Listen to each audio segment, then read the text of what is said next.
Hi, my name is Mike Trout. I'm here sitting with Mike Taratuda. I am the do, he's the Dow of Foundups. Undow do. Un is not here right now. We didn't meet him till 2018. But in 2016, the Dow and the do of Foundups was headed to DevCon 2 in Shanghai. So our journey ultimately is to social capitalism.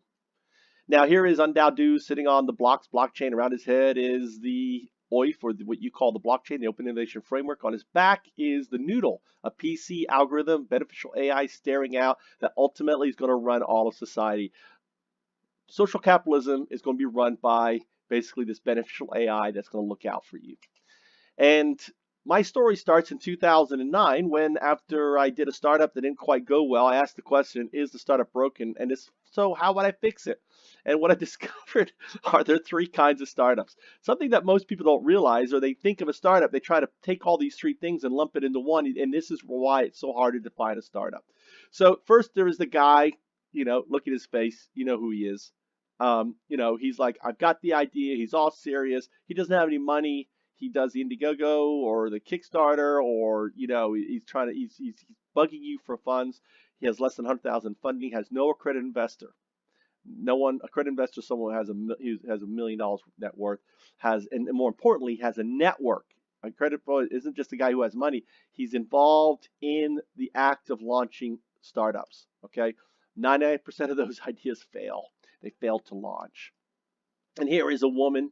You've seen her. She just got her funding. She has her accredited investors. She's invited to Y Combinator or to Techstars, and it's all written all over her face. But unfortunately, dear, you have over a 90% chance of basically failing because you failed to fund. What happens is your accredited investors lose interest in you. They get attracted to something else, and ultimately, you lose traction, whatever, and you get scrapped and IP sold or merged or whatever, or not even merged. You just don't make it. And you're out, and you're like, oh, all this time, all this effort, and nothing.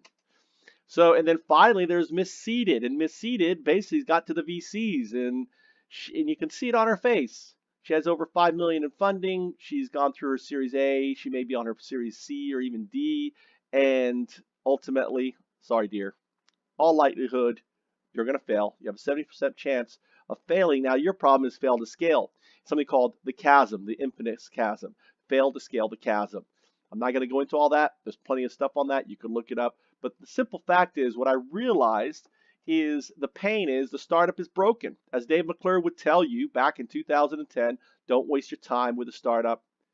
Go work at McDonald's. Because the problem is, to launch a startup, unless you have Dave McClure in your back, unless you have a Hitam or anyone else, or an Eric Ries, or an Alon right now, or whoever, all these folks have access to closed capital networks, hedge funds, investment firms, and so on. Guess what? You have over a 99% chance of failing. The good news is this, is that I realized at the time I need to change the solution. Now this paradigm has changed, and I wanted to change the solution. I said to myself, if I could just turn it to success equals validated idea, then ultimately we can change everything. So I set up and asked myself, okay, how would we make this happen? What would need to happen? So in the process, I stumbled onto something huge, epic, something life-changing, and it was the Occupy Wall Street movement made me focus on the corporation on Wall Street, and what I realized was the entire global economy is built on a piece of broken code. That code being CAGR, or proof of ROI. In very simple steps, there's something known as game theory. Game theory simply states, if you have an infinite object, a business model, CAGR, proof of ROI, built on a finite game, right? Our planet, its limited resource, and so on. The infinite game is always going to win 100% of the time. It's going to devastate. And we have basically, since 1710, the launch of the Industrial Revolution, have seen this unfold. All right. And the good news is this: I realized if I could replace this broken piece of code, CAGR, right, with something we'll call CABR with a B, we can save our planet and create a utopia and bring about the most amazing planet in probably all of the planets. So What is compounded annual growth rate, CAGR? Well, basically, if you every time you hear ROI, return on investment, that is talking about that's CAGR is built into that, right? Growth of communities. Trump is always talking about, we've had this tremendous growth. That's CAGR. Proof of work, Bitcoin, that's built on CAGR. Guess what? Proof of stake, Hashgraph, and all these others are built on CAGR.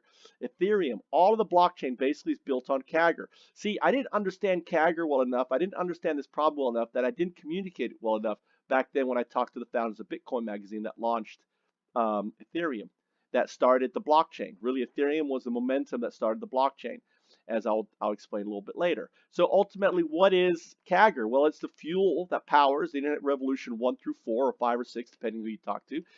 It is the underlying driver of our one global economy experiment. It's an infinite game, as I've mentioned, right? And ultimately, until 2012, that is basically when Ethereum was underway, right? I had basically sold them on this, sold Mihail Lisi on this, and him and Vitalik went off and started working on this. They were able to run into some capital, right? Some hedge funds in Canada, some big investor. I can't think of his name, Joe. You know who I'm talking about, Consensus. And they were able to get the funding to get Ethereum built. And the beautiful thing about that is all of a sudden now we can change the code. So here is the solution that I shared with them. I basically just renamed everything. I called the white paper, I didn't call it white paper, I called it a prospectus. The roadmap, I didn't use the word roadmap, I just had it broken up, right? And basically how it works here is you have your idea. Does it validate? The way does it validate? Basically see these things: followers, votes, stakes, endorse, advisors, and so on and so on and so on. If you can't build a team, if you can't get folks to do these things to actually fund, guess what? You go back to the drawing board and repeat. That's the validated cycle idea. Now, all of this ultimately, many people are trying to build on platforms and everything else. This is from 2010. And then I draw airdrops, pre-ICO, ICO, private placement. Here's the launch. Here's your token, the valuation. This is, in essence, what? The blockchain. You have to understand the blockchain was invented in 1992. It was used for creating Bitcoin. It was used for creating Ethereum, and I proposed it 2 years prior to Ethereum to the Open Innovation Framework. All of these things that you're seeing is the Open Innovation Framework. Okay, what is the outcome? Well, what is the outcome? One of the most important parts of the whole blockchain are DAOs, decentralized autonomous nonprofit organizations, that in 2009, 2010, I simply called open corps. They're autonomously driven corporations without any staff. They basically self-forming, self-generating, and they became the DAO. Well, a DAO I couldn't see until 2018, after the 2017 nexus, right? That's the nexus. No one could have anticipated 2017.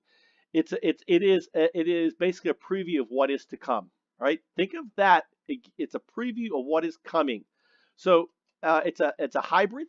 It has no shareholders.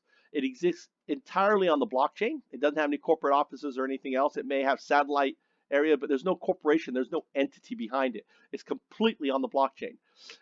They are created from Foundups becoming startups, and 100% of net profits return to the seed Dano, which is, it's going to take some time to explain it, but I'm not going to cover it now. But basically, think of it: the money that is generated by these Danos goes back into the system for launching more Foundups that level up to become Danos that does the same thing, and so on. The simple fact is Danos will replace everything. Every corporation out there, in my view, are walking dead. They just don't know it. Every hedge fund, every exchange, every corporation, except for moms and pop. I'm talking about public and bigger, like anything that's a private company. I'm not talking about like a mom and pop grocery store, whatever. That would be a Foundup, okay? But it would have a potential to become a Dano. And ultimately, the most important thing is Dano is built on CAGR, not CAGR.